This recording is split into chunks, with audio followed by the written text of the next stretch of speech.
बहुत समय पहले एक राज्य में वीर और दयालु राजा वीरेंद्र सिंह का शासन था। राजा को शिकार का बहुत शौक था, पर वो कभी किसी निर्दोष जीव को नहीं मारते थे। एक दिन वो अकेले जंगल में शिकार की तलाश में निकल पड़े। जंगल बहुत घना था, हवा में ठंडक थी और पक्षियों की आवाज़ें धीरे-धीरे गायब हो रही थीं। अचानक उन्हें दूर एक चमकती हुई सुनहरी हिरन दिखाई दी। इतनी सुंदर हिरन मैंने पहले कभी नहीं देखी। ये तो जैसे सोने की बनी हो। राजा ने घोड़े को आगे बढ़ाया और हिरन के पीछे दौड़ पड़े। हिरन कभी पास आती, कभी दूर चली जाती। राजा जितना पीछा करते, जंगल उतना ही गहराता जाता। धीरे धीरे शाम ढलने लगी और आसमान काला होने लगा। राजा ने देखा, हिरन एक पुराने उजड़े महल के सामने जाकर रुक गई। वह पलटकर राजा की ओर देखने लगी। उसकी आंखें अब लाल चमक रही थीं। राजा के शरीर में सिहरन दौड़ गई। महल की डरावनी आवाजें। राजा सावधानी से महल के अंदर गए। अंदर की दीवारों पर अजीब निशान बने थे। हवा भारी थी। अचानक पीछे से कदमों की आहट आई। राजा पलटे, वही हिरन थी, लेकिन अब वह हिरन नहीं बल्कि एक डरावनी स्त्री में बदल चुकी थी। भूतनी धीरे से मुस्कुराते हुए बोली, स्वागत है राजन।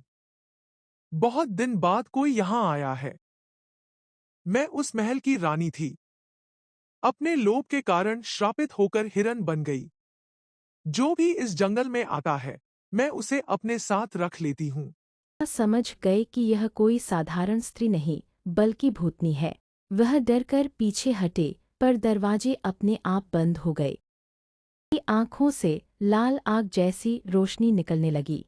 राजा ने तुरंत अपने गले से माँ दुर्गा का ताबीज निकाला और ऊंची आवाज में बोले, देवी माँ मेरी रक्षा करो। तभी पूरे महल में बिजली सी चमक हुई और भूतनी चीख पड़ी। भूतनी जमीन पर गिर गई और उसकी आंखों में आंसू आ गए। वह बोली, राजन, तुमने मुझे मुक्ति दिलाई है। सदियों से मैं इसी श्राप में बंधी थी, तुम्हारी भक्ति से मुझे मोक्ष मिला। वह धीरे धीरे हवा में विलीन हो गई और उसके स्थान पर एक सफेद फूल रह गया। राजा ने वह फूल उठाया और सिर झुकाकर प्रणाम किया। जंगल में शांति छा गई। जब राजा ने पीछे मुड़कर देखा, महल गायब था। सिर्फ एक खाली मैदान और पेड़ों की सरसराहट थी। राजा महल लौटे और उस जगह पर एक मंदिर बनवाया, जहां आज भी लोग जादुई हिरन की कथा सुनते हैं और देवी माँ से सुरक्षा की प्रार्थना करते हैं। सच्चाई और भक्ति के आगे हर